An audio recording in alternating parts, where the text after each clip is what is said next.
masalah, gak ada urusan. Mau Gembul ngomong apa tentang Ana, mau Robito ngomong apa tentang Ana gak ada masalah pokoknya.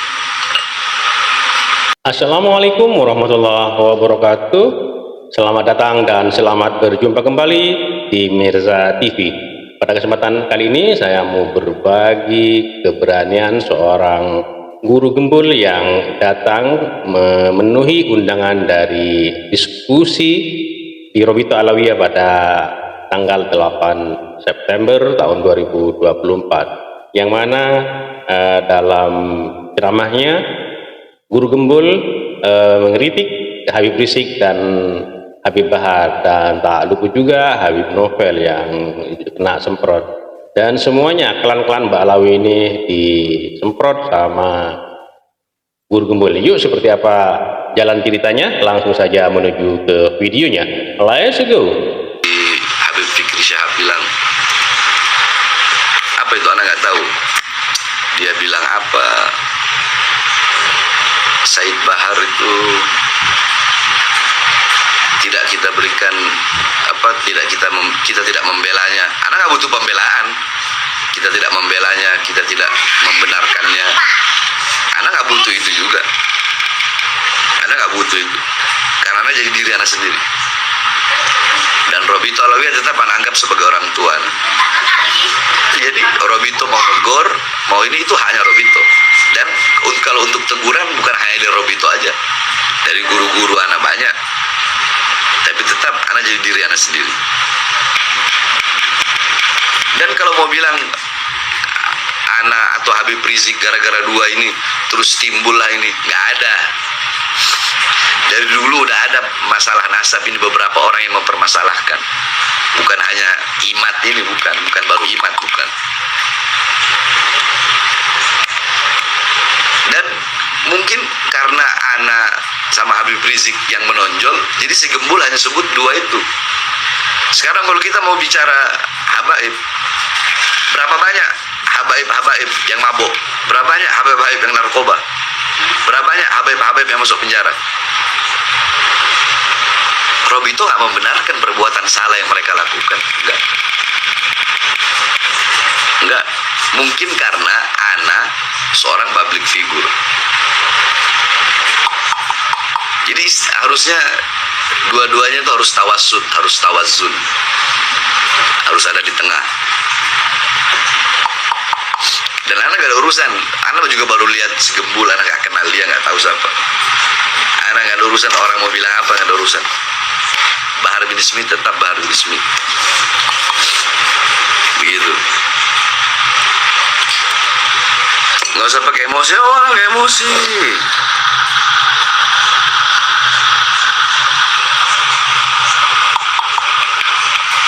Kenapa si Gembul nggak bahas ketika anak keluar dari penjara Gunung Sindur, terus anak ceramah masalah corona yang anak membela rakyat itu sampai dibawa ke Nusa Kambangan? Kenapa dia nggak bahas itu?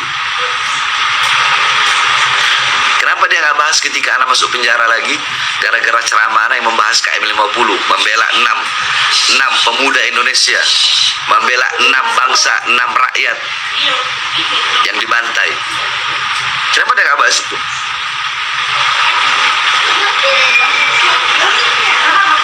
Susah. Si Gembul ini orang yang pandai bicara, tapi menutup mata dan menutup telinga. Itu dia. Jadi orang nyari sensasi, nyari apa? Bukan anak nggak harus meladeni seperti itu. Anak nggak harus meladeni. Ya seperti dalam kaidah, kalau ente pengen terkenal gampang. Ente pengen terkenal, ente kencingin air zam-zam, pasti ente bakal dikenal sama semua orang. Intinya begitu aja. Jadi bikin hal-hal yang ulama-ulama tidak ada yang membatalkan nasab Alawi. Nah, bikin hal yang baru, Apa itu? Si Imat membatalkan nasab Alawi sehingga suhroh, sehingga dia dikenal, pengikut-pengikutnya dikenal, pendukungnya dikenal, teman-temannya dikenal. Karena tidak ada ulama Ahlus Sunnah wal Jamaah dari zaman yang membatalkan nasab Ba'alawi kecuali iman. Jadi dengan itu makanya dia Suhro dikenal, si Gembul pun atau siapa lainnya, yang lain-lain itu. Ya sama seperti kaidah itu, kalau pengen terkenal kencingin aja air Zam-Zam. Jadi bikin hal yang aneh gitu, hal yang nggak pernah dilakuin oleh orang-orang. Seperti itu aja, gampang.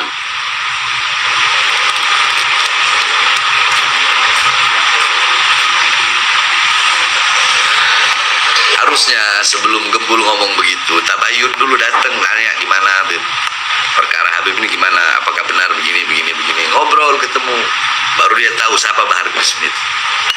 Tapi nggak ada masalah, nggak ada urusan. Mau Gembul ngomong apa tentang ana, mau Robito ngomong apa tentang ana nggak ada masalah apapun.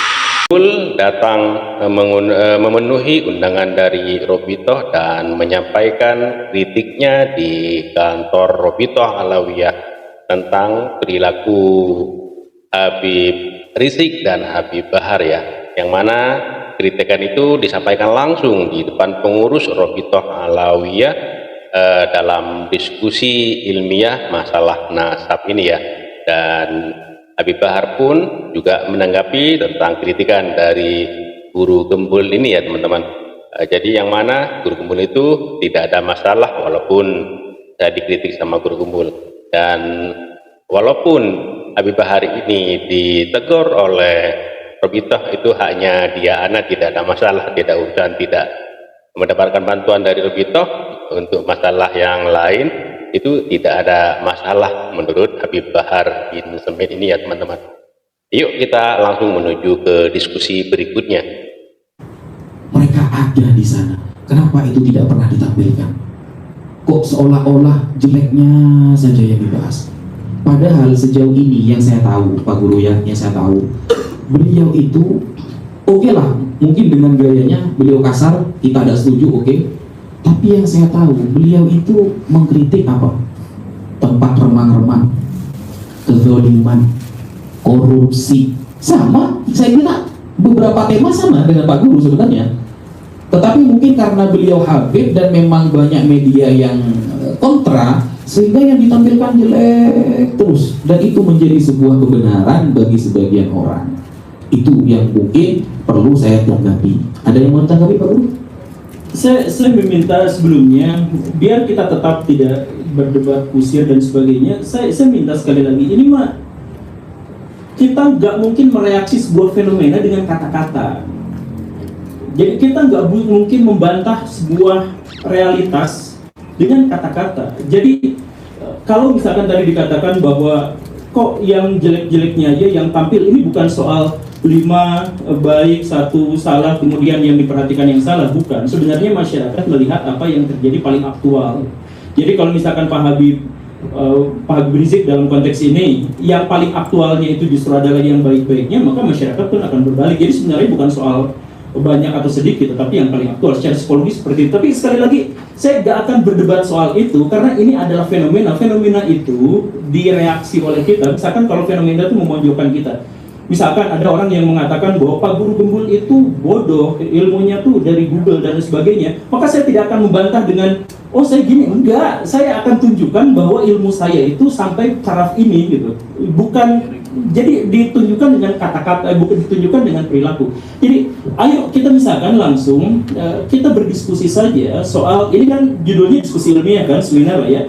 Jadi ayo kita samakan terkait dengan yang dimaksud dengan ilmiah itu apa gitu. Jadi kemudian kita bahas misalkan yang tadi ada klaim-klaim sebentar tadi itu terkait dengan bahwa nasab itu adalah urusan dapur satu generasi atau dinasti tertentu, sehingga yang lain kecuali pihak-pihak yang memang memiliki otoritas tidak boleh berbicara. Ya ayo kita berbicara tentang hal-hal yang semacam itu.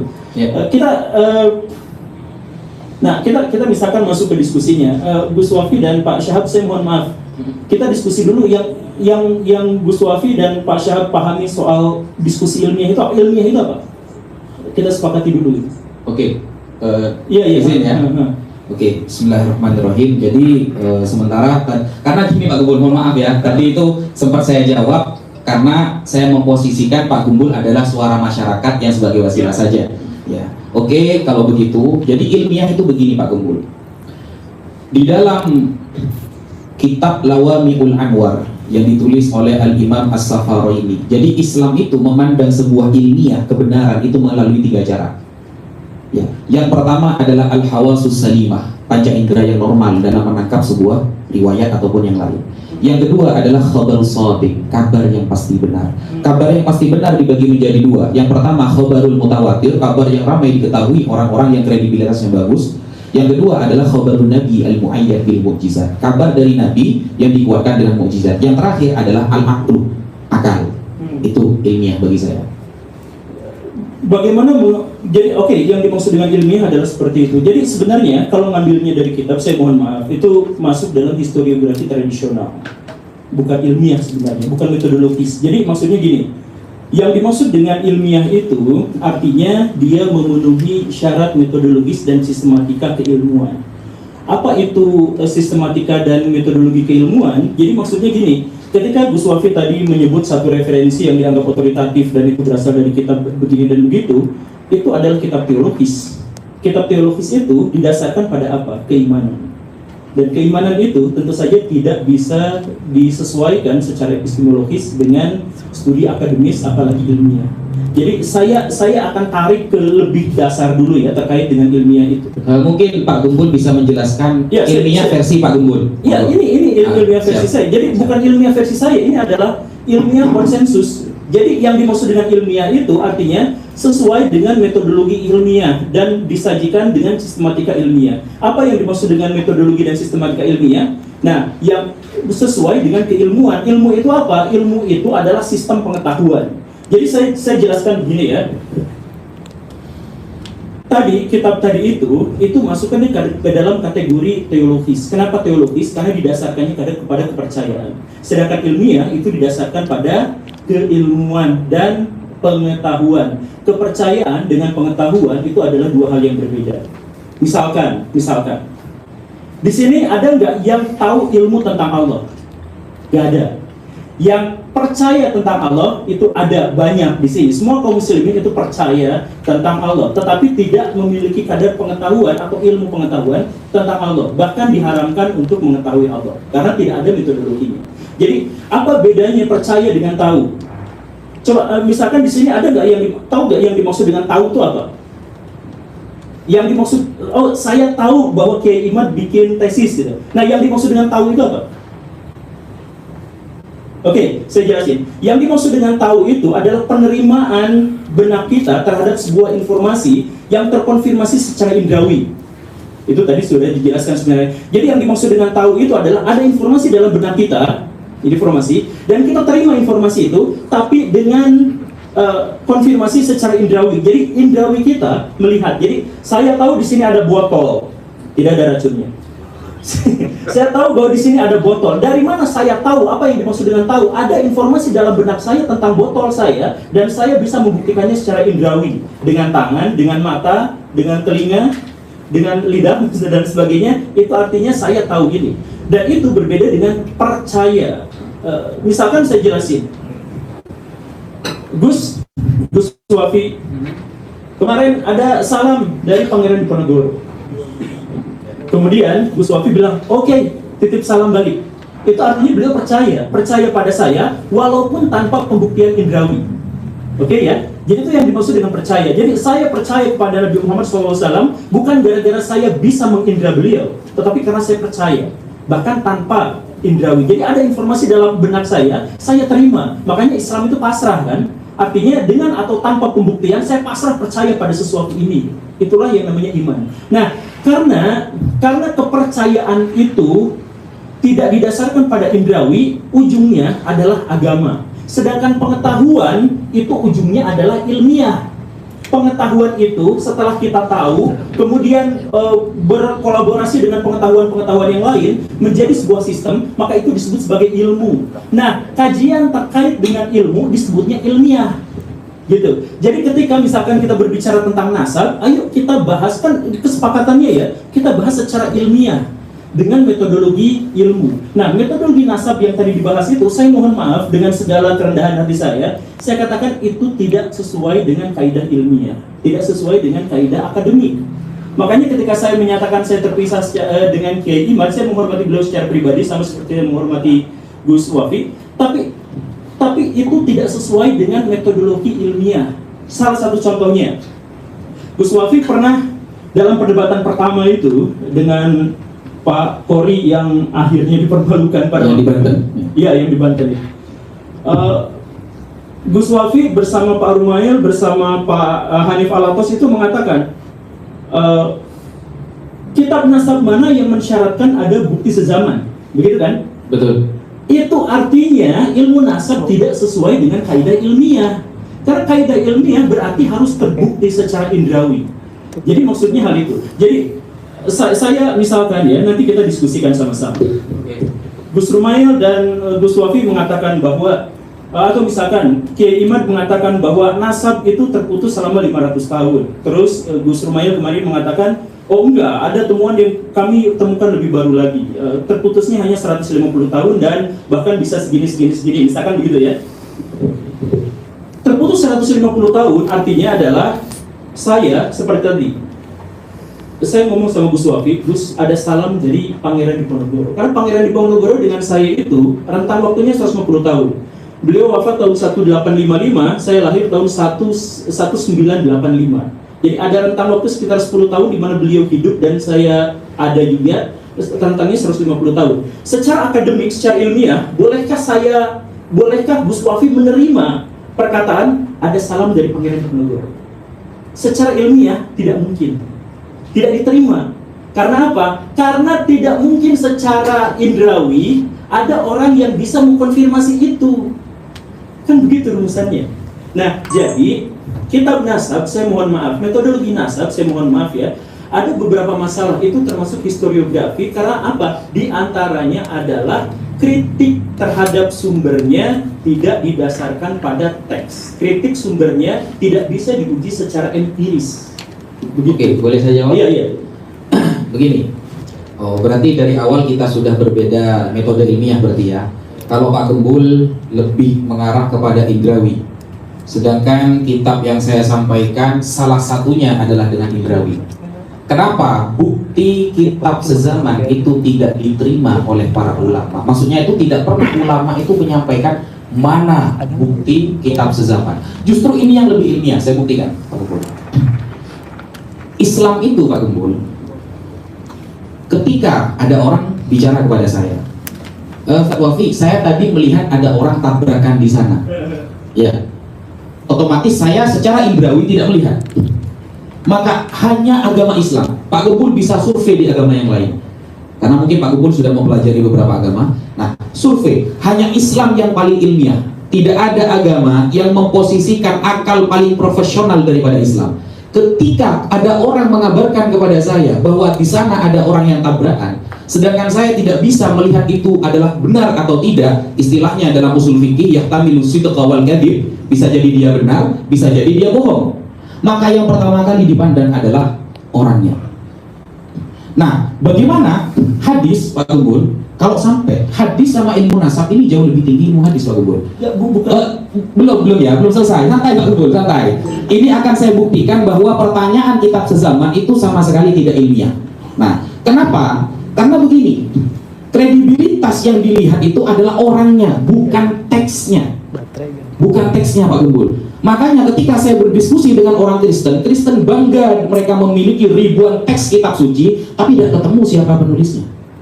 Tapi Al-Quran Pak Gembul, kita bisa buktikan, baik mungkin Pak Gembul nanti akan meminta sanad atau akan meminta manuskrip dan kredibilitasnya. Kita bisa membuktikan bahwa ayat Allah ketika mengatakan inna nahnu nazzalna dzikra wa inna lahu lahafidun, kami yang menurunkannya dan kami yang menjaga, itu bisa dibuktikan. Kenapa? Karena dari 5 syarat hadis saja semuanya membahas orangnya Pak Gembul. Yang pertama, ittisalus sanad.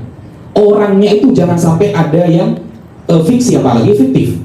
Harus benar-benar, kamu dapat dari mana kabar itu? Bahwa tadi ada orang yang tabrakan. Dari teman saya, benar nggak ada? Nah itu dibuktikan dulu. Yang kedua adalah rawi Pak Gembul. Orangnya memang terbukti bukan ahli maksiat, tidak pernah bohong dan memang orangnya amanah. Jadi yang ketiga, orang itu adalah orang yang dober cekatan. Nah, kenapa kok kritikannya selalu kepada orangnya? Karena ini bukan wilayah indrawi Pak Gembul. Bagaimana lalu kemudian kita bisa meneliti orang yang 500 tahun lalu pernah melakukan ini dan itu, hanya mengandalkan teks saja seperti perkataan Kiai, mana kitab sezamannya? Ini justru tidak ilmiah. Kenapa? Karena perkara nasab ini bukan amrun qot'i Pak Gembul. Ingat ya, perkara nasab itu bukan amrun qot'i, bukan sesuatu yang 100%, tetapi amrun zonni, keyakinan 80% ke atas. Sehingga ada teori Pak Gembul di dalam nasab namanya syuhrah wal istifadhah. Bagaimana komentar masyarakat dulu tentang dia, itu yang kita ambil. Begitu Pak Gembul. Oke, ya berarti ini menegaskan bahwa ilmu nasab itu tidak ilmiah, karena sebenarnya kalangan akademisi itu menganggap bahwa ilmu nasab tidak ilmiah itu, satu adalah karena mengandalkan tradisi lisan, dan yang kedua adalah tidak memiliki metodologi yang pasti untuk bisa melakukan pembuktian, dan yang ketiga adalah subjektivitas. Dalam hal ini sudah ditegaskan subjektivitasnya oleh Gus Wafi. Tapi gini, metodologi ilmiah itu, ketika saya mendapatkan kabar ada mobil kecelakaan di jalan, orang yang menceritakan kepada saya itu adalah unsur kedua atau ketiga. Yang pertama adalah saya datang langsung, apakah ada jejak-jejak kecelakaannya atau bukan. Jadi bukan pada orangnya, tetapi pada jejak-jejaknya. Jadi dalam historiografi memang terkaitnya itu adalah pada jejak-jejaknya, pada artefaknya, pada keberadaannya. Nah, terkait dengan yang tadi itu, misalkan saya tanya sekalian pada Gus Wafi, misalkan ya, ini contoh kasus lah ya. Kiai Imaduddin mengatakan kurang lebihnya adalah yang memasukkan, yang mencampurkan Ba'alawi ke dalam silsilah keturunan Nabi itu adalah Asyakran. Begitu ya, menurut beliau. Kemudian menurut Pak Gus Rumail Abbas, oh tidak seperti itu karena begini begitu. Oke, jadi di situ polemiknya ada satu orang yang namanya siapa nama lengkapnya itu? Ali Asyakran. Bagaimana metodologi bagaimana cara kita menguji? Bagaimana metodologi apa yang bisa kita dapatkan untuk menguji bahwa beliau itu jujur atau tidak? Ya, komentar orang-orang yang kenal dengan beliau. Komentar orang berarti subjektif kan? Begini Pak Gembul, kalau ilmiah itu harus semuanya dengan indrawi kapasitas kita semua. Itulah ilmiah. Nah, tidak gitu Pak Gembul, tidak. Makanya Gini aja dulu. Referensi Pak Gembul bahwa ilmiah itu hanya dengan indrawi di mana? Bukan, ilmiah itu bukan hanya dengan indrawi. Ilmiah itu hal pertama yang diuji adalah yang bisa terbukti secara indrawi. Jadi misalkan gini. Jadi kita itu hanya bisa menguji sesuatu yang nyata, gak mungkin menguji sesuatu yang goib. Ya. Mimpi itu gak bisa kita jadikan sebagai pedoman karena tidak bisa diuji secara indrawi. Misalkan Gus Wafi menceritakan semalam saya mimpi bertemu dengan Nabi, boleh gak ngomong seperti itu? Boleh. Kemudian saya diwartakan seperti itu, boleh percaya juga boleh tidak. Tapi mau saya percaya atau tidak itu bukan pengetahuan saya, karena tidak ada metodologi khusus sampai sejauh ini yang bisa membuktikan apakah perkataan itu benar atau salah, gitu kan? Oke. Nah, jadi karena tidak ada pengujinya, maka itu tidak disebut sebagai ilmiah, tidak bisa disebut secara akademik, tidak bisa diuji. Apa yang bisa diuji dari sesuatu yang goib? Sekarang ada pernyataan. Ada seorang yang mengatakan bahwa ini begini. Dari mana dari mana metodologi yang kita gunakan untuk mengatakan bahwa dia adalah jujur? Ya dari komentator orang sebelahnya. Komentator orang sebelahnya itu subjektif. Ada orang yang dekat, ada orang yang jauh, dan kita benar-benar tidak tahu soal itu. Jadi itu goib. Nah ini jadi ini baru masalah dasar. Indrawi bukan satu-satunya. Ini justru malah level yang paling dasar agar kita bisa mengetahuinya secara ilmiah. Jadi kalau misalkan sejak awal sudah dikatakan bahwa ini subjektivitas, buktinya apa? Buktinya pengakuan seseorang diuji berdasarkan komentar orang di sekelilingnya, subjektif. Kemudian yang kedua, tidak didasarkan pada bukti-bukti sezaman dan sudah ditegaskan. Oke, sudah seperti itu. Dan kemudian yang ketiga itu subjektif, kemudian tidak didasarkan pada sezaman.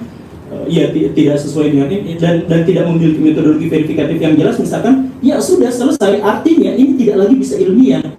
Kalaupun misalkan nanti menyebutkan ini dari kitab-kitab mohon maaf ya, itu bukan dari Islam, tapi itu adalah produk tradisi masyarakat Arab dan masyarakat Islam pada waktu itu. Karena Islam hanya memerintahkan untuk belajar ilmu nasab, bukan bagaimana menjelaskan metodologi nasab. Sehingga metodologi yang tadi dijelaskan itu bukan Islam dan tidak ilmiah. Itu hasil tradisi masyarakat pada waktu itu yang bisa dibantah, dan karena tidak, misalkan ya, dan karena tidak sesuai dengan metodologi yang lebih modern, ya ayo kita diskusikan terkait ini gitu. Jadi sekali lagi ya, ada nggak cara selain cara subjektif tadi itu, ada nggak cara yang bisa menjelaskan dari mana Pak Ali Asyakran itu jujur misalkan? Oke, terima kasih banyak Pak Guru.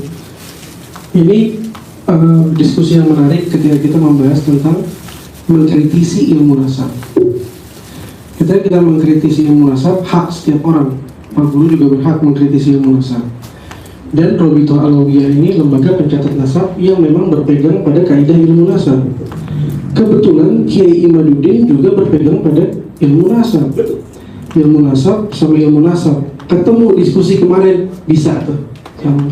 Jadi ketika ilmu nasabnya kita tidak punya pada platform yang sama, terus kita mengkritisi ilmu nasab, memang dia menjadi kritik bukan seputar isu nasabnya Mbak Alwi, tapi kritik diskusi seputar seberapa ilmiah ilmu nasab. Itu pun juga mungkin menjadi tema yang menarik ke depan gitu ya, Ibu ya, tentang seberapa ilmiah, seberapa bisa diterima ilmu nasab.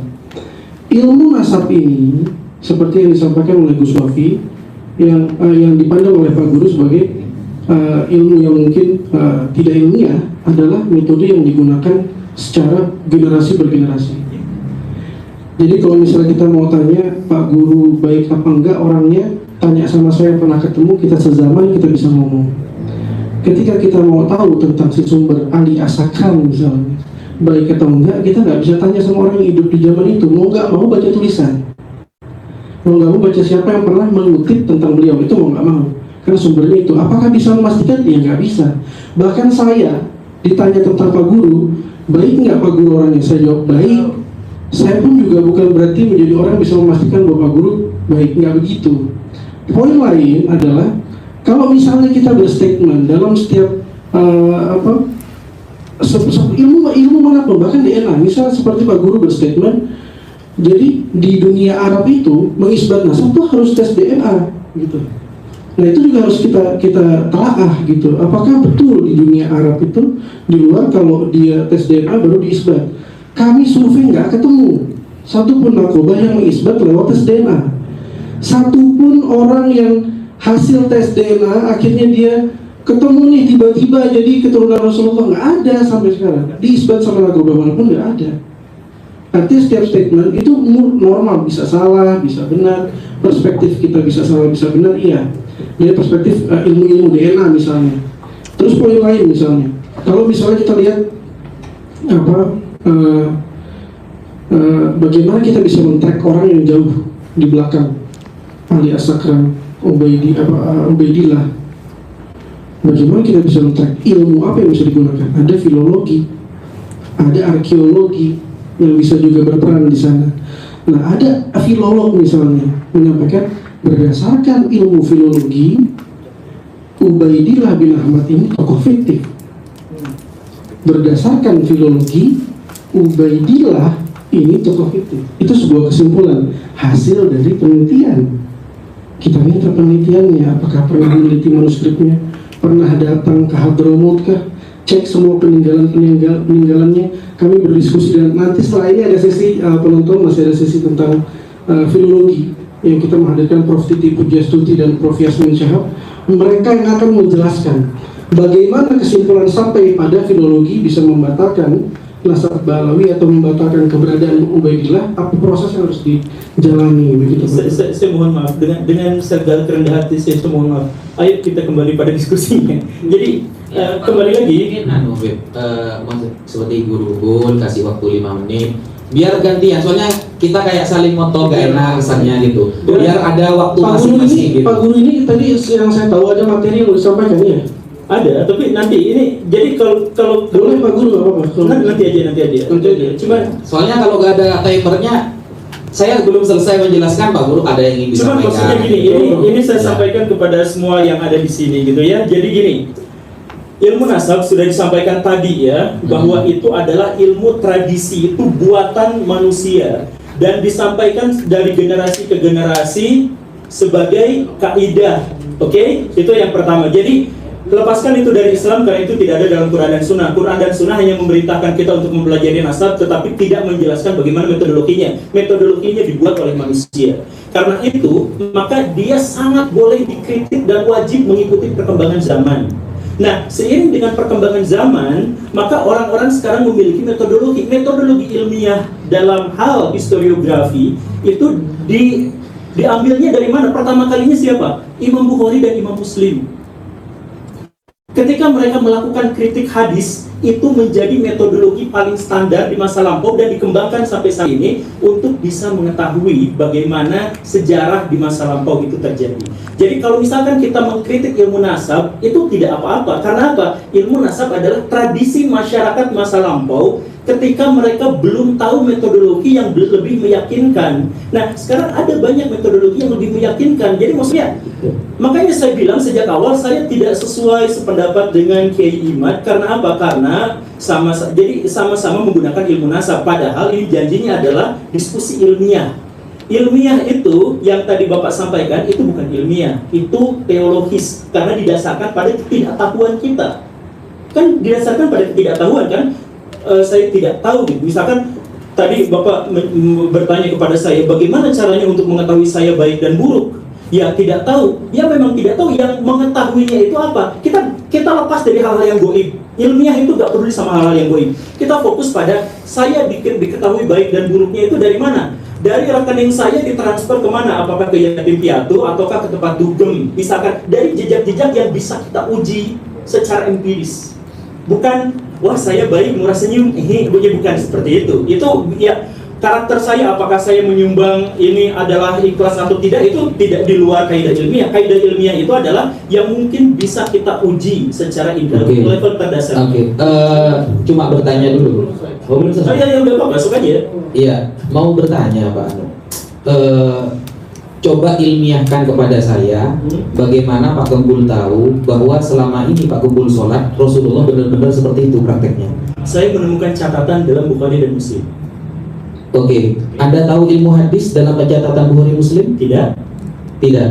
Nah, itulah karena di dalam pencatatan hadis Pak Gembul ya sangat erat harus dalam penulisan hadis, bahkan Imam Bukhari Muslim itu sangat ketat. Jadi yang dipandang pertama dalam ilmu hadis adalah kredibilitas orang yang meriwayatkan, Pak Guru. Bukan tentang catatan dulu. Kalau kita seumpamanya kita bertanya gini, mana catatan tulisan asli Imam Bukhari di zaman Imam Bukhari sekarang? Karena tidak bisa ditunjukkan, berarti Imam Bukhari lepas, tidak pernah ngarang kitab hadis. Gak bisa seperti itu, Pak Guru. Ya bisa, jadi gini. Mungkin itu dulu ya pertanyaan saya. Coba ilmiahkan kepada saya bahwa Pak Guru selama ini sholat benar-benar seperti itu Rasulullah SAW. Saya jawab ya. Ya, ilmiahkan kepada saya. Saya tidak sholat dengan gaya ilmiah. Gimana? Karena itu kepercayaan. Saya bilang kepercayaan dengan ilmu itu terpisah secara epistemologis. Jadi kalau saya percaya pada Tuhan, saya gak akan mencari-cari Tuhan. Ketika saya sholat, saya gak akan mencari-cari tentang studi ilmiah apakah sholat begini begitu. Itu didasarkan kepada kepercayaan saya kepada Imam Bukhari. Jadi itu adalah ranah kepercayaan.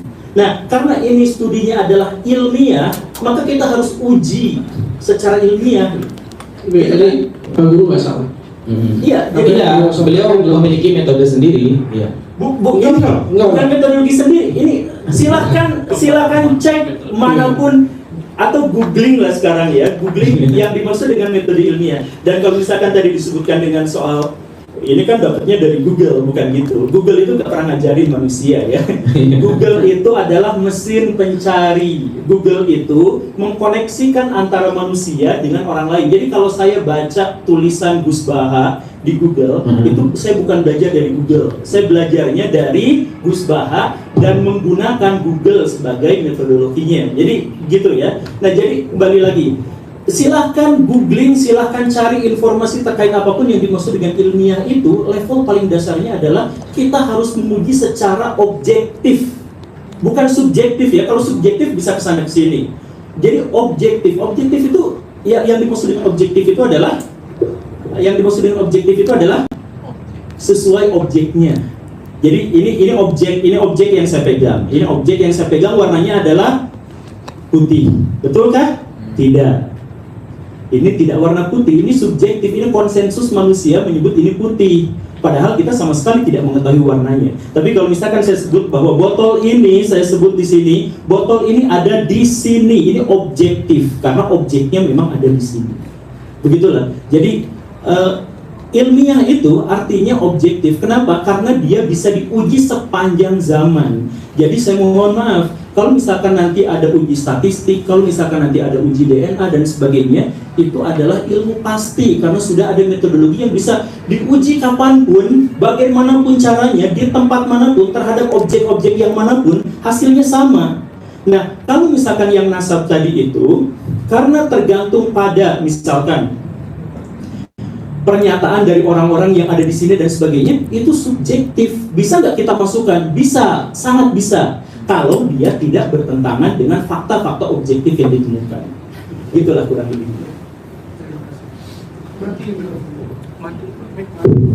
Tes. Ya, terima kasih Pak Guru.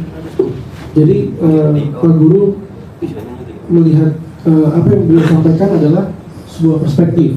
Artinya ilmiah itu sesuatu yang bisa dipertahankan sepanjang zaman nantinya. Karena memang ilmiah itu sesuatu yang tolak ukurnya nggak sepanjang zaman, bisa diuji berkali-kali dengan metode yang sama. Saya minta tolong slide dimunculkan. Bisa? Itu masih extend. Extend. Hah? Belum. Masih gambarin. Desktop. Coba Ini. Laptop ini. Mirror. Laptopnya di mirror. Di mirror.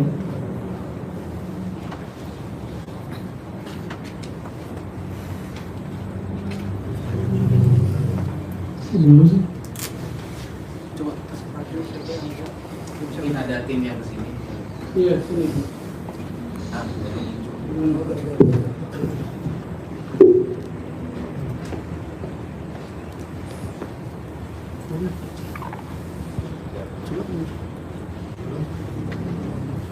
Ini kelihatan nggak? Ya, kelihatan ada. Oke, baik. Ini metode pencatatan karena ilmu nasab itu estafet, informasi yang estafet diberikan generasi ke generasi ke generasi. Ada begitu banyak ulama yang mencatat dan mengakui nasab Balawi dari berbagai lintas mazhab, lintas negara. Ya. Oke, nggak apa-apa. Ini mereka semua mungkin berdasarkan kepercayaan dari catatan-catatan nasab yang diterima, terus mereka percaya akan catatan itu dan mereka mengakui gitu. Catatan ini banyak sumbernya. Dari yang kita catat di sini ada 140 sumber yang masing-masing bahkan bisa punya manuskrip yang berbeda-beda dan kesemuanya mengakui nasab Balawi selama berabad-abad. Termasuk yang disebut oleh Kiai Imad tidak ada data di abad ke-5, 6, 7, 8. Nah ternyata ada. Nah, terus kalau misalnya ternyata ada, berarti hipotesis awal salah bahwa terputus 550 tahun. Bahwa ternyata hipotesis alias Sakar yang pertama salah. Bahwa beliau pertama ternyata ada data yang lebih tua. Artinya penelitian itu belum selesai. Penelitian itu masih berlanjut. Dan statistik seperti ini, sekian banyak ulama, sekian banyak data berbeda negara, lintas mazhab, lintas generasi, berapa probability-nya kita bisa bilang ini bohong semua? Gak bohong semua, cuman karena mereka menggunakan metodologi yang sama, ya kan? Tapi di sini sebenarnya kita sudah berhenti sih sebenarnya. Karena apa? Karena bahkan sebelum saya bertanya pun sudah disepakati bahwa metodologi nasab itu menggunakan subjektivitas dan sangat tidak tergantung pada bukti-bukti yang lebih empiris, kan begitu ya? Itu sebenarnya sejak awal sudah disepakati bersama. Jadi kalau misalkan sekarang ada yang mendeklarasikan bahwa metodologi nasab yang digunakan untuk menghubungkan antara Ba'alawi dengan Nabi Muhammad itu terputus, maka secara ini sudah diakui bersama. Karena tadi sudah disebutkan bahwa memang dasarnya itu adalah tidak empiris dan subjektif. Tapi coba misalkan kita bermain di ranah yang lebih pasti, gitu ya. Karena ini sudah selesai bagi saya, menurut saya. Coba misalkan dicek yang tim saya minta ada, bisa nggak? Coba ditampilkan di slide. Ini sebenarnya ingin saya tunjukkan kepada Bu Sumail gitu. Tapi ada yang bisa nggak? Cuma sekali lagi ya, Barai, saya sangat mempersilahkan kalau misalkan ada orang-orang di sini yang beriman bahwa nasabnya itu tersambung dengan Nabi. Kalau beriman, silahkan. Tapi karena judulnya adalah metode ilmiah, saya juga sebenarnya pengen mengkritik beberapa video dari pihak Robito Alawiyah di Nabawi ini karena tidak ilmiah gitu. Jadi walaupun menunjukkan fakta, tetapi bagaimana cara mengolah faktanya itu ternyata tidak ilmiah. Tapi gak apa-apa, nanti aja. Cuman maksud saya sekali lagi ya, kalau mau setuju, mau percaya dengan nasab Ba'alawi itu tersambung dengan Nabi, silahkan. Kalau mau percaya. Tapi metodologi ilmiah ini barusan sudah menegaskan dan kita mengetahui bersama, ada deklarasinya juga dari Gus Wafi dan Pak Syahab, bahwa ini kita tidak didasarkan kepada hal-hal yang semacam itu, tetapi didasarkan misalkan pada konsensus dari orang-orang yang di zamannya dan sebagainya. Tapi sekali lagi saya pengen di akhir ini, saya pengen nunjukin, ada yang bisa? Gak bisa, Pak Guru mau nampilin ini. Iya, yang nampilin. Saya udah kirimin ke Bapak ya, ke Akang. Saya kirimin di WA atau tim saya kirimin di WA mungkin. Atau nggak ada? Slide saya di off dulu, biar saya coba cek. Coba cek di WhatsApp. Baterai. Pak, maaf, kamera saya masih nyala. Masih. Jadi sekali lagi ya, ini tidak berimplikasi apapun. Saya jelaskan sekali lagi bahwa secara ilmiah ini berarti definisi ilmiah. Sebenarnya saya belum selesai dengan statement Guru Gembul yang tadi, tapi ya karena Habib Fikri ingin menjelaskan sesuatu dan Pak Guru ya monggo lah, ada apa-apa. Mungkin di lain waktu saya lebih bisa bebas berdiskusi Iya, nanti dengan kalau beliau. di channel saya. Siap. Biar saya dapat aksen. Bisa live YouTube, live TikTok silahkan. Iya, soalnya kayak ada yang tertahan saya sekarang ini. Saya nggak bisa buka filenya. PowerPoint. Iya, PowerPoint. Dan itu saya bikin ngasal aja, cuman pengen menunjukkan. Nanti di sini juga ada yang bisa menyimak. Saya sumbernya cuma dari internet, tapi silakan koreksi sama-sama. Iya, boleh. Siap Pak Guru. Saya kesulitan bukanya, bisa dibantu filenya Pak Guru. Pakai laptop dari sana aja deh. Saya kirim ke tim Nabawi ya. Tapi ya Gus Wafi silakan aja, ini mumpung sambil nunggu gitu, kalau misalkan Iya. Iya.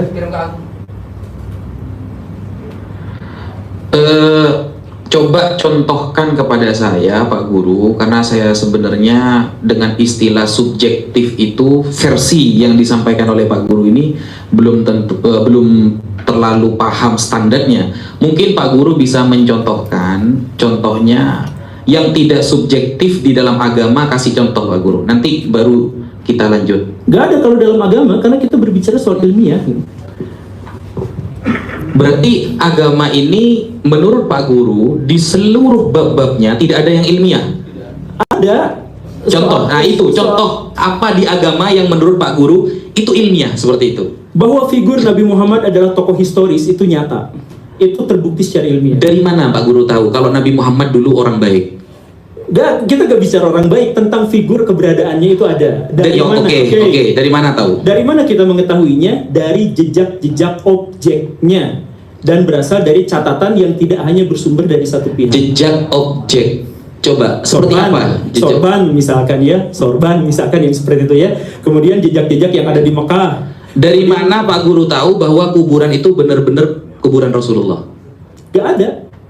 Subjektif dong. Iya, pada bagiannya subjektif kan, saya nggak bilang. Akhirnya kan subjektif semua kalau gitu Pak Guru. Bukan, saya perhatikan kata-kata saya. Iya, Saya iya, mengatakan bahwa figur Nabi Muhammad SAW itu adalah figur historis. Oke. Saya nggak berkata soal kuburannya, saya nggak berkata soal apa. Jadi kan tadi dikatakan Sorban kan, kata Pak Guru? Bukan sebentar. Bagian dari agama mana yang bisa dinalar secara objektif gitu kan? Iya, betul. Nggak semuanya. Saya bilang Oke, nggak semuanya. satu aja. Tapi ya itu figur Nabi Muhammad itu ada. Oke, tahu dari mana Pak Guru? Itu ada. Ada jejaknya. Jejak apa? Jejak. Jejak itu berupa tulisan, berupa artefak, dan berupa sosiofact dan mentifact. Oh, subjektif berarti. Karena dari artefak dan tulisan seperti sabda-sabdanya, semuanya adalah kabar dari orang-orang yang dia itu belum tentu kita tahu beberapa orang ini sepakat dalam kebohongan apa tidak. Bukan.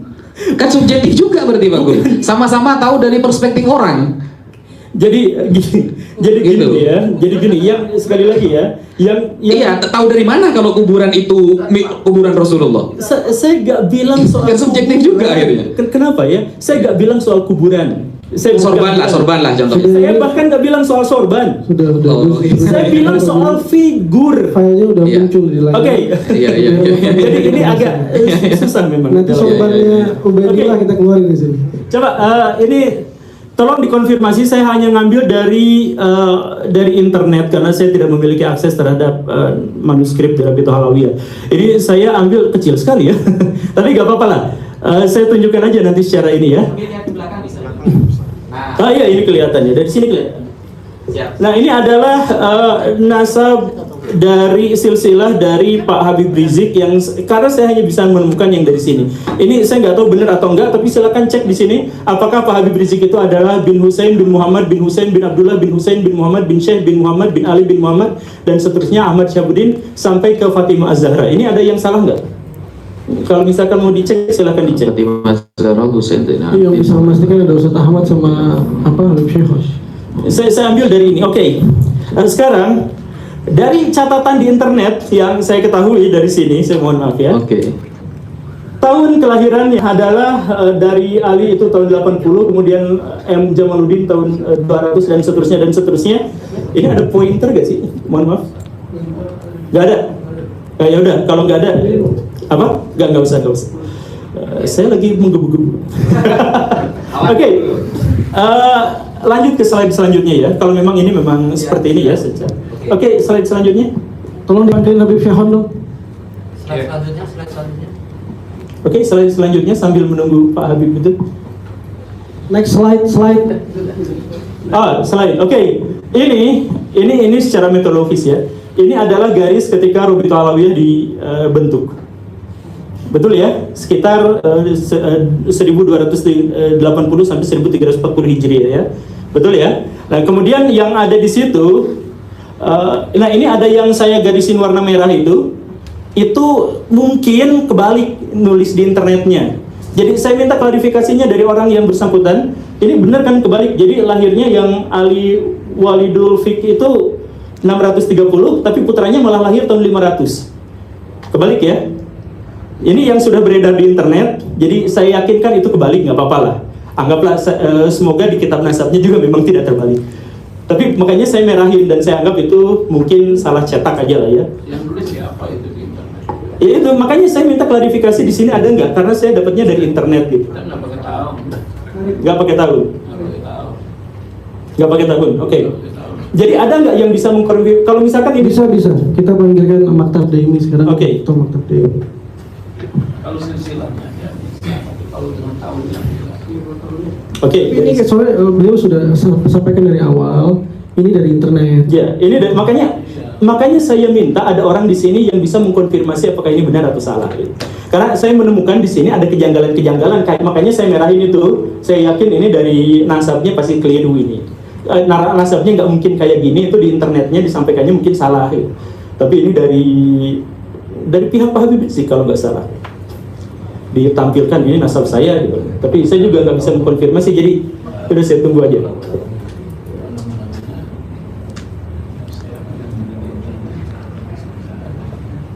Jadi Pak Guru poinnya pada tahun-tahun kelahiran ini ya.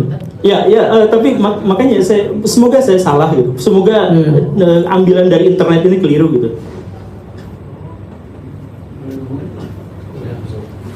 Iya Tadi ada kan dia? dijemput. Enggak atau dari kitabnya. Nah ini ada. Karena Bukan. dasar perhitungan statistiknya memang dari tahun kelahirannya ini. Maka itu perlu diklarifikasi dulu ini benar apa enggak. Oh di kamar mandi. Jadi kita tunggu aja gimana? Nah, apa? Nggak apa-apa kalau ditunggu aja nggak apa-apa. Cuman saya sekali lagi menekankan ya bahwa metode ilmiah itu lebih baik tidak mendapatkan jawaban daripada mendapatkan jawaban yang salah. Jadi banyak sekali sebenarnya kaidah-kaidah dalam agama yang tidak diterima secara ilmiah, dan itu nggak apa-apa karena agama itu terkait dengan hal-hal yang goib. Oh iya. Iya. Cuma mungkin itu Pak Guru ya. Jadi konsep ilmiah yang disampaikan Pak Guru itu memang berbeda lah. Intinya gampangannya kita katakan berbeda karena begini Pak Guru. Memang Pak Guru tadi mengatakan bahwa al-hawasus salimah, panca indera itu memang metode yang paling bawah. Tetapi ternyata saya lihat tadi memang statement dari Pak Guru selalu mengarah kepada panca indera. Padahal itu metode yang paling bawah. Saya pengen mendengarkan mungkin dengan selain metode indrawi, apa yang menurut Pak Guru itu ilmiah? Ya makanya gini nih, metode indrawi itu paling bawah, makanya kita mulai dari situ. Kalau dari situnya aja sudah salah atau sudah gagal, tidak bisa membuktikan, ya udah selesai, kita nggak bisa loncat pada level berikutnya. Jadi misalkan gini, siapa di sini yang bisa membuktikan bahwa matahari itu ada? Ya, kita sendiri kita bisa melihatnya, ya. indrawi kan? Indrawi. Nah, apakah warnanya seperti itu? Ternyata ada metodologi lain yang menjelaskan bahwa apa yang kita indra selama ini tidak sama dengan yang sesungguhnya. Karena matahari ternyata warnanya tidak seperti yang kita lihat, karena warna yang kita lihat adalah sudah terdistorsi oleh atmosfer. Nah, artinya apa? Indrawi itu level bawah bahwa kita bisa melihat matahari dengan warna seperti itu. Tetapi apakah warnanya benar-benar seperti itu? Ternyata tidak, karena sudah terdistorsi. Nah, pengetahuan sudah terdistorsi itu dari mana? Dari penelitian lanjutan, dari studi empiris dan rasional. Dari berarti untuk hal-hal yang gaib, yang tidak terlihat, itu Pak Guru langsung mengatakan itu tidak bisa dibuktikan secara ilmiah ya? Betul, selesai. Selesai ya? Selesai. Makanya seperti contoh Pak Guru ya, dari mana Pak Guru tahu kalau Pak Guru ini cucu dari orang yang bernama ini? Kan kita nggak bisa kan? Andai kan semuanya ada kuburan ya, ada kuburan, kabar dari orang tua, itu bisa nggak Pak Guru benarkan kabar dari orang tua? Apa penyebab Anda membenarkan itu kabar dari orang tua itu benar? Bisa, tapi itu pernyataan subjektif. Nah, berarti berarti kita harus cari sumber-sumber lain yang menguatkan apakah itu sesuai atau tidak. Seperti yang tadi itu, setelah kita mendapatkan indrawi, kita uji dia subjektif atau objektif. Setelah misalkan kita uji objektif, kita kritik juga, bahkan indrawi kita juga harus dikritik. Kan Bapak sering bahas misalkan tentang Al-Ghazali. Al-Ghazali itu kan pengkritik indrawi kita gitu. Jadi ya semuanya dikritik, setelah semuanya selesai baru kita ambil sebuah ini kita sudah ada. siap. Jadi untuk ketua maktab ini posisinya Pak Guru Gemu menanyakan gitu ya, beliau akan memperhatikan sesuatu tentang nasab dari Siap, ini saya dapat dari internet, mohon maaf apakah ini benar atau tidak gitu. Pertama, urutan nasabnya apakah ini sesuai. Kedua, ada data tahun Hijriah ini yang keliru nih. Yang merah-merah itu saya yakin sih keliru. Jadi nggak mungkin ada di catatan nasabnya. Itu dari Syahib Marbat itu 500 tahun, tapi putranya tiba-tiba 630 tahun dan cucunya itu justru malah 574 tahun. Itu saya yakin keliru kan ya? Itu dapatnya tahun-tahun dari mana? Internet. Oh, internet. Nah, bukan data yang pasti gitu. Iya. Makanya silakan dikonfirmasi apakah ini benar atau salah. Kalau mungkin misalkan kitabnya dicek sama-sama nggak apa-apa. Iya, karena buka kitab nasab susah ya. Kalau boleh bareng sama Pak Guru nanti. Iya. Ya makanya nanti saya pengen ada kunjungan khusus saya pengen. Boleh. Diharapkan. Ini bukan kunjungan terakhir Pak Guru Gembul. Iya, siap. Kita udah janjian ya? Udah janjian. Jadi munasab itu gimana? Ilmiah tidak? Tidak. Historiografi tradisional. Juga tidak. Apa? Ilmu akidah juga tidak ilmiah. Dalam pandangan saya, akidah haram diilmukan. Dalam pandangan saya. Jadi Ilmu namanya ini Ya karena kita tidak mungkin bisa membincangkan sesuatu tentang Tuhan. Ini boleh diteruskan aja. Oke, lanjutkan. Jadi gimana Pak? Apakah Oke, ini kita karena memerlukan verifikasi ini dan Maktab DMI kalau ini hari Ahad, Maktab DMI itu libur. Oh gitu. Jadi nggak ada tim untuk. Jadi lanjut aja. Lanjutin aja. Oke, lanjut aja. Gini ya. Kalau ini dianggap lanjut, kalau ini dianggap memang untuk sementara waktu kita terima dulu ini kabar dari internet yang belum dikonfirmasi, bahkan ketika saya di Robitul Alawiyah. Ada satu mungkin. Urutan ininya aja. Urutannya aja lah, urutannya aja. Urutannya udah. Urutannya sesuai. Oh, lagi dicek. Oke. Nah, sekarang kekeluargaan baru Pak itu ada perempuannya. Bu. Oh, jadi kekeluargaan itu harus ada perempuan, harus ada anak kecil. Ya, kalau laki-laki semua ngeri, Pak. Iya.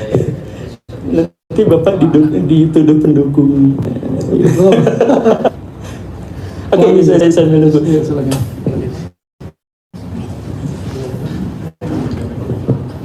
Dan ini apa buat para ketemu ngobrol begini bukan berarti ujungnya itu harus ada menang kalah kesimpulan bersama tuh nggak begitu. Itu sharing seperti ini bukan berarti tujuannya ke sana. Ya, dan alhamdulillah ketika langsung bertemu dengan Pak Guru, minimal kita sudah tahu, oh begini cara berpikir beliau, oh ternyata cara berpikir saya seperti ini. Jadi kita bisa tahu di mana letak perbedaan dan cara menjelaskannya seperti itu.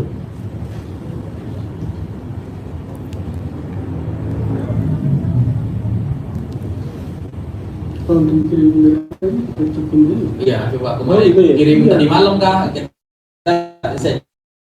Cekin dulu jadi nggak perlu waktu lama. Agar lebih objektif. Iya, orang boleh buka apa data asap kan? Harus Soalnya ini dadakan nih. Oke, jadi Pak Guru sudah Benar katanya Pak Guru. urutannya sudah betul. Benar. Urutannya sampai sejauh ini urutannya sudah benar, tapi angka tahunnya nanti dicek kemudian gitu ya. Oke. Bukan. Itu Ini yang saya merahin tuh itu ada nama yang salah. Di mana? Namanya yang salah. Jadi itu Abdurrahman bin Ali. Abdurrahman bin Ali. Abdurrahman bin Yang ini Abdurrahman Asgaf ini harusnya Abdurrahman bin Ali. Bukan. Abdurrahman Asgaf punya anak Abu Bakar punya anak Ali. Oh, Asyaih itu berarti diganti Ali. Asyai ini Ali. Ya. Oke, hanya itu saja. Bentar.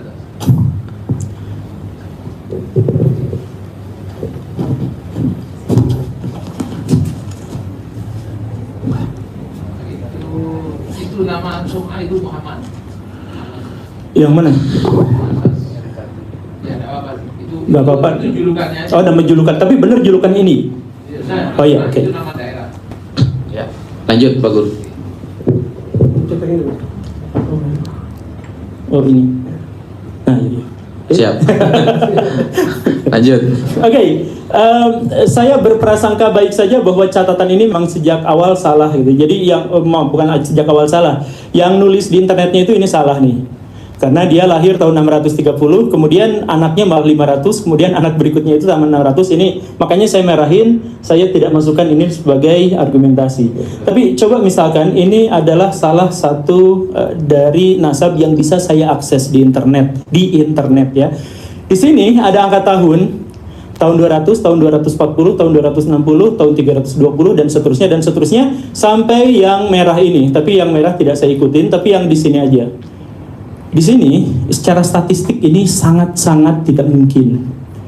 Ini statistiknya ya. Jadi kalau misalkan saya jelasin gini.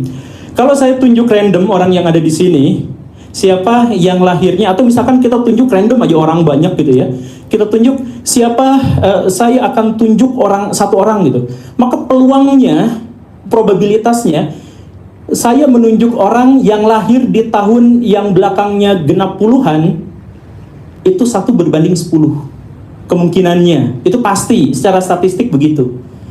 Iya kan? Jadi saya tunjuk aja sembarang orang di sini, misalkan di kerumunan orang dari anak kecil sampai orang dewasa, kemungkinannya itu pasti 1 berbanding 10, karena angka memang cuma 1 berbanding 10, 1 sampai 10 gitu kan, atau 0 sampai 9, 1 berbanding 10. Nah, tapi kalau misalkan ada tertulis 200, 400, 6 dan seterusnya sampai ke bawah, ini sampai 1, 2, 3, 4, 5, 6, 7, 8, 9, ada 9, artinya apa? Probabilitasnya, kemungkinan untuk bisa lahir keluarga dengan nasab, runtutan nasab seperti ini adalah 1 berbanding 1 miliar. Itu kemungkinannya.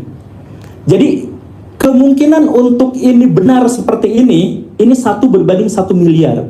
Dan secara ilmiah ini sudah bisa disebut sebagai mustahil. Tidak mungkin.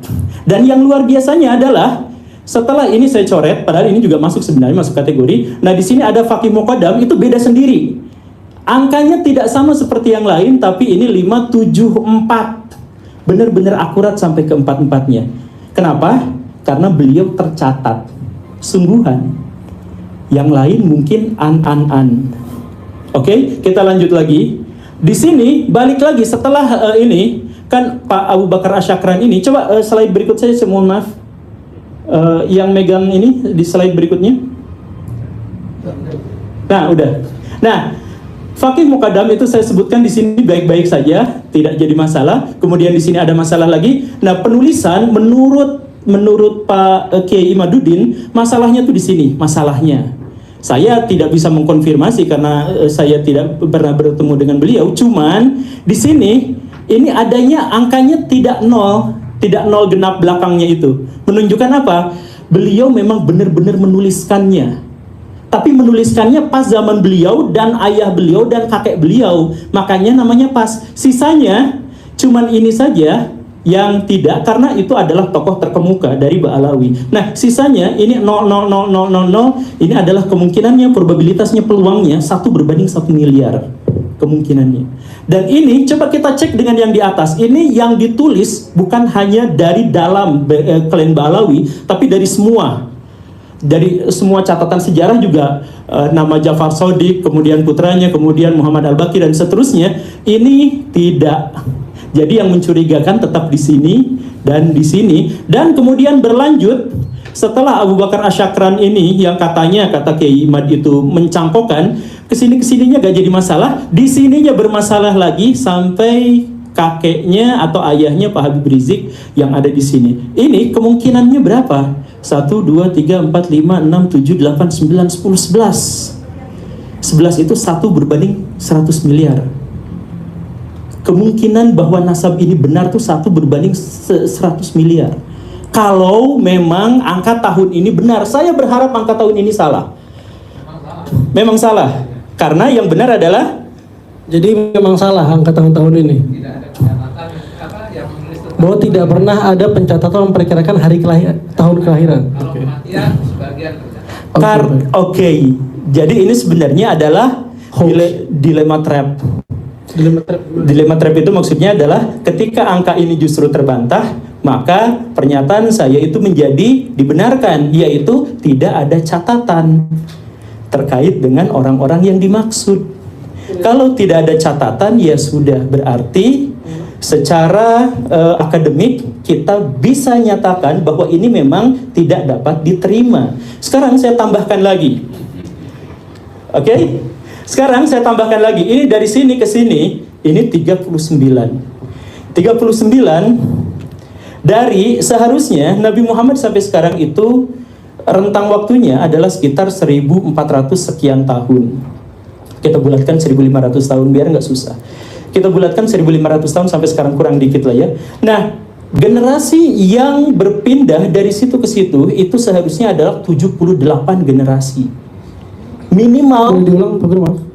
Jadi selama 1500 tahun, generasi yang berpindah itu seharusnya adalah 78 kali. Atau minimal banget 58 kali. Itu kalau semuanya nikah tua semuanya, atau punya anak tua semuanya. Nah, ini di sini hanya ada 39. Sekarang kalau dihitung dengan statistik Poisson, silahkan dimasukkan rumusnya. Kalau dalam rata-rata generasi itu ada 78 atau 56, ya bulatkan aja jadi 66 lah ya. Bulatkan 66, sedangkan satu ini hanya ada 39 generasi. Secara statistik kemungkinannya adalah 1,2 berbanding 1 juta. Jadi dari 1 juta kemungkinan, 1 juta peluang, kemungkinan lahirnya generasi semacam ini adalah 1,2. Artinya kalau ditambah tadi yang miliar-miliar, alhamdulillah karena tidak ada datanya, tapi kan berarti tidak ada ininya, berarti tidak ada datanya. Nah, ini secara totalnya seperti ini pun, artinya kemungkinannya cuma 1,2. Dan ini hanya terjadi pada dari sini ke sini, sedangkan yang ininya baik-baik saja, karena yang tercatat bukan hanya dari kalangan internal, tapi dari kalangan internal. Maksudnya, balik lagi, kalau secara DNA kita bermasalah, secara statistik juga bermasalah, padahal dua itu adalah ilmu yang bisa diuji. Silakan statistik saya diuji. Bisa diuji kapanpun, sama bapak ini diuji bisa. Jadi kalau misalkan ya, DNA kita butuh perdebatan, silahkan. Kalau misalkan NASA butuh perdebatan, statistik bisa diuji sekarang juga. Ini probabilitasnya terlalu kecil. Dan terlalu kecil itu secara kebetulan justru hanya terjadi setelah Ali, setelah Ja'far Shadiq, putranya kemudian Ali. Nah, dari sini ke sini, ini secara statistik agak susah untuk bisa diterima, karena kemungkinannya 1 berbanding 100 miliar, 1 berbanding sekian miliar, dan yang terakhir yang untuk jumlah generasi 1,2 berbanding 1 juta. Jadi silahkan langsung diuji secara statistik, saya pakai posion, silahkan ya. Tapi yang mau uji statistik yang lain juga dipersilahkan. Ya, ini terima kasih banyak. Ini argumentasi yang menurut kami cerdas. Beliau mengambil data lalu coba menghitung. Ini mungkin yang originalnya Guru Gembul dalam menganalisis nasab Ba'alawi. Ini boleh kami jawab, Gus? Gus? Ya, silakan. Boleh ya. Baik. Sebelum kami mulai jawab, apakah ini yang dimaksud ilmiah tadi? Ya. Ini ilmiah ya? Ya. Yang kami tadi nggak ilmiah? Ya. Oke. Kalau ini ilmiah, saya rasa lebih logis yang kami jelaskan tadi dalam metodologi Islam. Karena sebelum kita ambil data, kita cek dulu sumbernya siapa ini. Orangnya kredibel nggak untuk memberikan data ini? Sebelum kita jadikan sebagai bahan perhitungan kita. Itu pertama. Karena ini ya, makanya tadi saya minta sebelum ini presentasi, saya minta silahkan ini uji dulu benar atau tidak. Jadi, kalau sudah ada konfirmasi, baru saya lanjut. Berarti ini masalah pertama sudah selesai kan? Terus kita akan mulai masuk ke materi bagaimana menyikapi kalkulasi keturunan ini.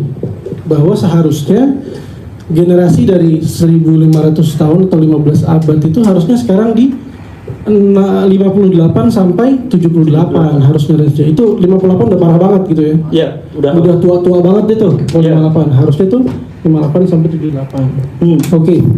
Boleh boleh bertanya? Boleh saya. yang dimaksud 78 itu apanya? Generasi. Perpindahan generasi. Iya. Jumlahnya dari Rasulullah sampai sekarang. Seharusnya ada 78 generasi. Harus 78. Berarti tiap generasi itu umur berapa dia punya anak? Umur 25 tahun. Oke. Kalau misalkan ngambil yang terjauh, yang tadi itu misalkan 66, itu umur 30. Baik. Dan itu statistik internasional. Ya, boleh. Baik, terima kasih Pak Guru. Slide-nya udah muncul ya untuk kalkulasi jumlah keturunan Alawiyin. Terus berapa rata-rata keturunan Alawiyin sekarang? Betul yang Pak Guru sampaikan tadi, 39 sampai 44. Boleh diambil lauhah yang di sana? Ada lauhah, tolong diambilin bawa ke sini. Ditaruh di sini aja. Oke. Terus kita 39 sampai 44. Nah, salah satu sampel utama dari tes DNA itu Raja Abdullah Jordan. Kerajaan Jordan itu salah satu sampel utama mengukur J1-nya untuk menentukan di sana, taruh sana, di atas ini. Pajang ke sini. Salah satunya adalah Raja Jordan. Raja Jordan itu keturunan ke-41. Ya, Raja Jordan 41. Kalau dia diragukan, itu DNA J1 diragukan semua. Karena dia sampel utama. Raja Jordan generasi ke-41.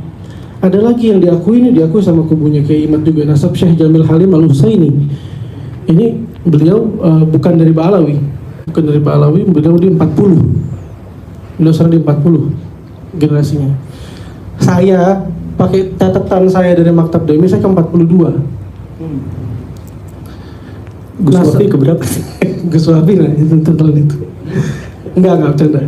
Nasab Raja Maroko diakui juga sama banyak pihak, seluruh pihak, keturunan ke-40.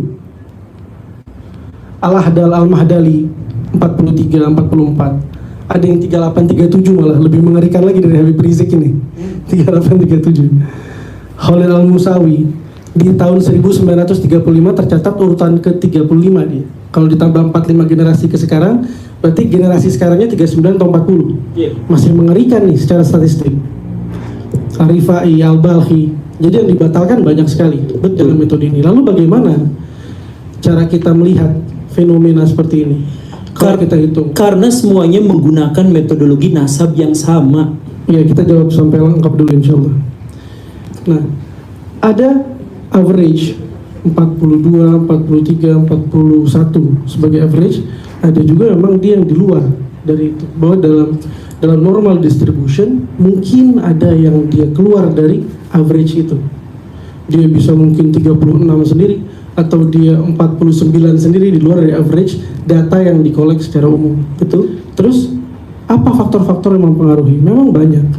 Seperti misalnya saya punya paman itu, ibu saya sendiri itu anak ke-7 perempuan. Anak ke-8-nya laki-laki. Paman saya laki-laki ke-8. Jadi 7 perempuan, ke-8 baru laki-laki. Ada faktor-faktor seperti itu banyak. Dan di Maktab Daimi menghadapi hal seperti itu nggak sedikit. Nggak 1-2 kasus. Yang dia itu bukan lahir di umur ayahnya 25. Ayahnya umur 60, ayahnya umur 70, 90 ada data di Maktab Daimi. Umur 90. Mungkin sebelum saya lanjutkan sedikit aja, apa sih kasus-kasus yang dilihat di Maktab Daimi tentang faktor-faktor yang mempengaruhi ini? Faktor usia, Ya. menikah dan kelahiran. Kenapa bisa ada data yang jauh itu? Anak mungkin bisa kasih contoh Al-Fakir sendiri. Jadi anak punya Habib itu, abahnya anak punya Walidi, dia menikah. Dari beberapa kali proses menikah tidak mempunyai anak seorang laki-laki. Sampai di usia 45 tahun baru punya seorang anak laki-laki, yaitu ayah saya. Saat umur 45 tahun. Berikutnya itu kelahiran dari kakek saya itu 1886. Lahirnya itu datanya ada. Berikutnya saya punya ayah itu lahir 1911. Lahirnya, datanya juga ada. Kawin ayah saya di usia 18 tahun. Kawin pertama sampai kawin berapa kali, dan terakhir punya anak saya di usia 65 tahun. Anak yang ke-16. Dia Itu bahwa ketua Maktab Daimi kita anak ke-16 dilahirkan ketika usia ayahnya 65 tahun. 68, 65 tahun. 65 tahun. Dari tahun 1911 pada tahun 1976 memiliki anak saya. Berikutnya saya kawin pada usia 33 tahun. Dan anak saya yang ketiga ya, bukan yang terakhir. Saya mempunyai anak itu pada usia 43 tahun. Itu sebagai contoh. Jadi dalam 100 tahun hanya 2 generasi. Dari 1900 sampai tahun 2000 itu hanya ada 2 generasi, yaitu ayah saya dan saya sendiri. Nah, untuk berikutnya dari tahun 2000 masih 2 generasi lagi nih. Baik. Dan itu banyak kita dapati. Ada sebuah kasus dan itu sebagian masih ada di Jombang. Itu ada satu sayyid, dia mempunyai anak saat usia 90 tahun. Oke. Baik. Ini boleh saya selesaikan dulu? Oke, silakan. Boleh. Jadi banyak faktor mempengaruhi itu. Jadi kalkulasi statistik memang harus juga kita lihat dalam kondisi antropologinya juga seperti apa di masyarakat itu. Lalu kalau misalnya kita terapkan kalkulasi 25 average, kalau misalnya dia di keturunan ke 58 sampai 78 berarti dia tidak logis, gak masuk dalam kalkulasi. Ini semua nasab sadah batal semua. Semua keturunan Rasulullah nasabnya batal semua. Itu pertama. Konsekuensi kedua, kebetulan gak cuma nasabnya keturunan Rasulullah Muhammad yang batal, tapi kerajaan-kerajaan di Eropa juga batal semua nasabnya. Karena kalkulasinya tidak 25 average-nya. Ya, dia ada di 31, sama dengan Alawiyin, average selisih antar generasi tadi. Dan kita tidak perlu capek-capek bikin Excel ambil dari Google tadi. Yang perlu kita lihat udah ada penelitiannya tentang itu yang dibuat sama Richard Wong. Nah, mereka menghitung bahwa ternyata average dari jarak antar generasi tadi itu adalah, kalau laki-laki ya, patrilineal, laki-laki, kalau perempuan ini dia memang jarak antar generasinya lebih muda, 23,2 tahun. Perempuan tuh, perempuan ke perempuan tuh 23,2. Kalau laki-laki gimana? Laki-laki itu 30,7 tahun. Jarak antar generasi, ayah, anak laki-laki. Anak laki-laki lagi, anak laki-laki average-nya 30,7. Sudah ada yang hitung ilmuannya, saya rasa. Dan kebetulan kalkulasi ini sama dengan Alawiyin, sama dengan kerajaan-kerajaan di Eropa, sudah ada kalkulasi ilmiahnya. Saya rasa ini lebih relevan untuk dijadikan rujukan. Baik, saya ya. Jadi gini, kasuistik tidak bisa membantah statistik gitu. Jadi Gus Rumel juga sempat ngomong, keluarga saya juga nggak kayak gitu. Selamat datang Gus, saya nungguin Oh iya, ada Gus Rumel hadir ini, baru hadir. Cuman waktu saya nggak lama ini berapa. Tapi gini, nantilah masuk di channel saya Pak, karena saya pengen dapat uangnya itu. Nah jadi gini, kasuistik itu nggak bisa membantah statistik. Jadi kalau misalkan ada sebuah definisi yang menyebutkan bahwa yang dimaksud dengan mamalia itu adalah makhluk, yang dimaksud dengan manusia itu adalah makhluk dengan 2 kaki dan 2 tangan gitu.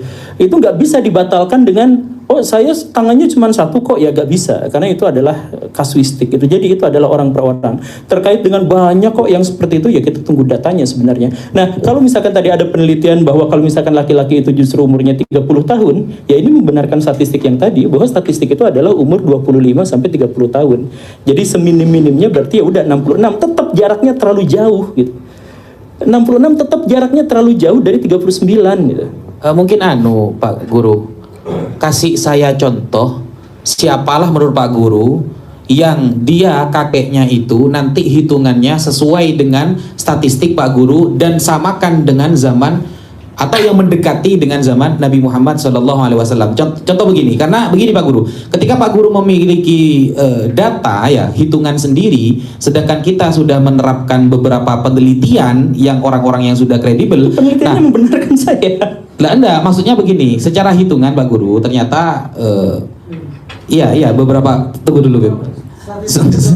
Iya bentar dulu Beb. Saya pengen contoh dulu dari Pak Guru Gembul. Pengen contoh dari Pak Guru, ada nggak? Oh ini loh, ternyata keturunan raja ini dia hidup di zaman ini, setelah dihitung ternyata 78. Satu saja mungkin contohkan, mungkin ada Pak Guru. Selama menggunakan metode nasab seperti itu tidak ada. Tidak apa-apa, metodenya Pak Guru. Saya ini ngitung gitu ya, kalau dari Hijriyah aja, dari kita sekarang 1444 Hijriyah, hitung dari Hijriyah lah, dari hijrah ya. Iya. Ke sekarang itu kita bagi dengan data dari jurnal tadi 30,7 ya, saya genapkan 31. 1444 dibagi 31 hasilnya 46.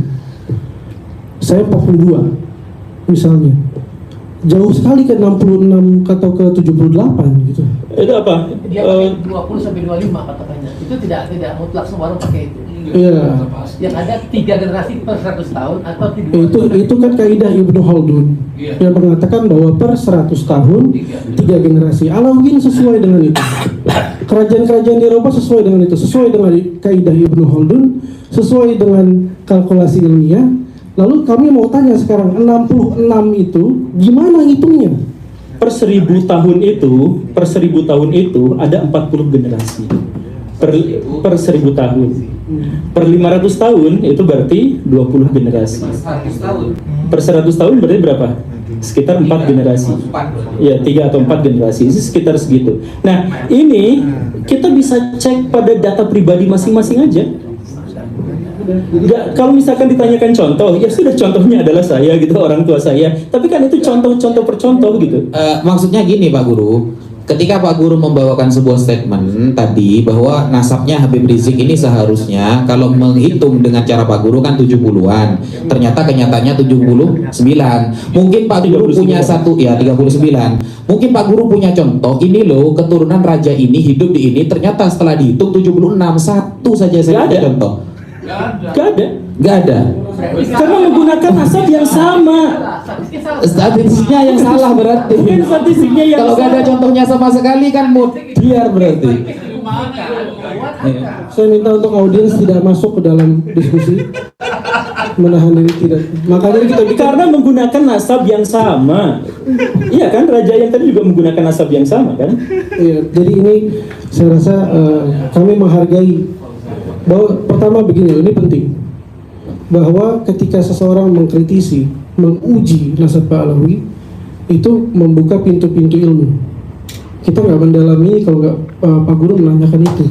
Dan salah satu kalkulasi ini dengan statistik ini adalah upaya kritik yang luar biasa menurut saya. Karena ini baik sekali menghitung secara statistik. Lebih enak sebetulnya kita melihat yang kayak begini ilmiah ya dibanding yang maaf. Ya gini, saya rasa itu. Baik, ada tambahan mungkin. Ini sudah jam 1:10. Ini Pak Guru menyita waktu saya undangan. Lolo. Ya tapi silakan baraya semuanya uji masing-masing. Jadi ini di sini memang ada kesulitan sedikit tentang kita masih terbiasa dengan metodologi nasab, sedangkan saya justru secara dekonstruktif menjelaskan bahwa tradisi nasab itu adalah tidak memenuhi kategori atau tidak memenuhi karakteristik dari ilmu ilmiah.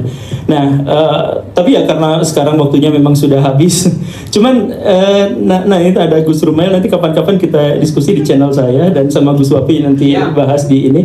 Jadi sebenarnya itu yang statistik itu saya hanya menegaskan bahwa salah satu contoh, kalau misalkan kita tes dengan metodologi yang lain, maka nasab ini menjadi sesuatu yang dipertanyakan.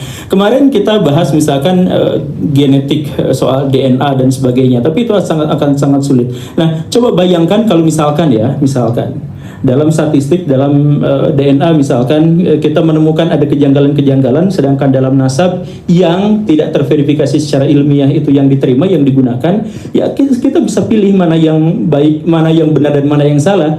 Kalau misalkan ada di sini yang mau beriman dengan Mbak Alawi dengan runtutan nasab dan sebagainya, itu sangat dipersilahkan. Tapi dalam uji ilmiah itu sebenarnya adalah kepercayaan, dan kepercayaan setiap orang dipersilahkan. Cuman kalau misalkan untuk ukuran pengetahuan, mari kita uji dalam uji-uji empiris. Itu penutupan dari saya. Terima kasih banyak kehadiran Pak Guru Gembul, sangat kami apresiasi keterbukaan beliau, kejujuran beliau.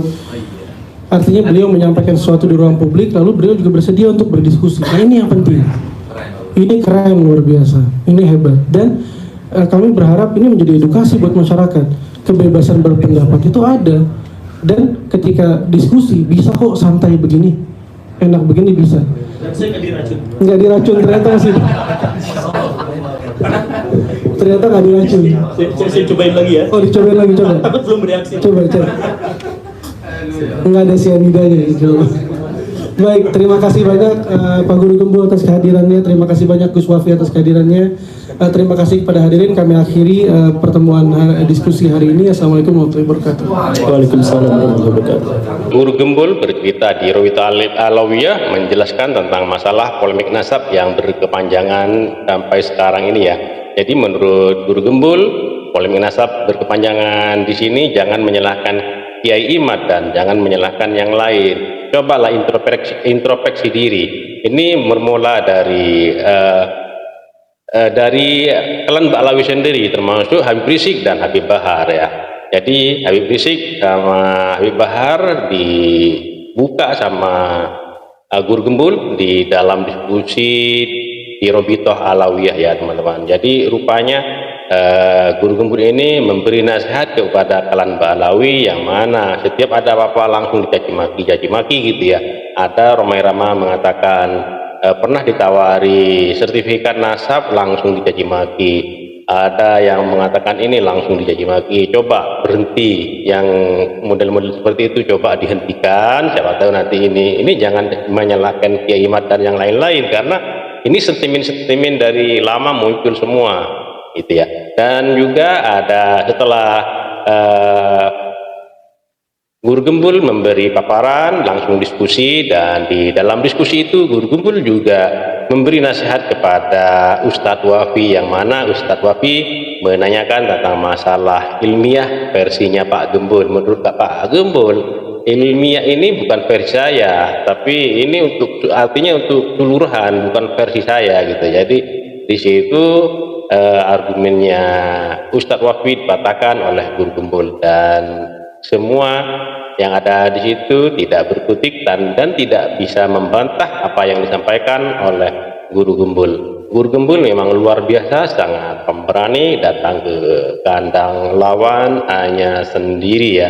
Jadi satu Guru Gembul melawan klan Ba'alawi, dalam diskusi itu mengalahkan semuanya. Jadi Guru Gembul mewakili dari semua orang-orang pendukung dari Kiai Haji Imaduddin Usman Al-Bantani. Satu Guru Gembul melawan banyak ya.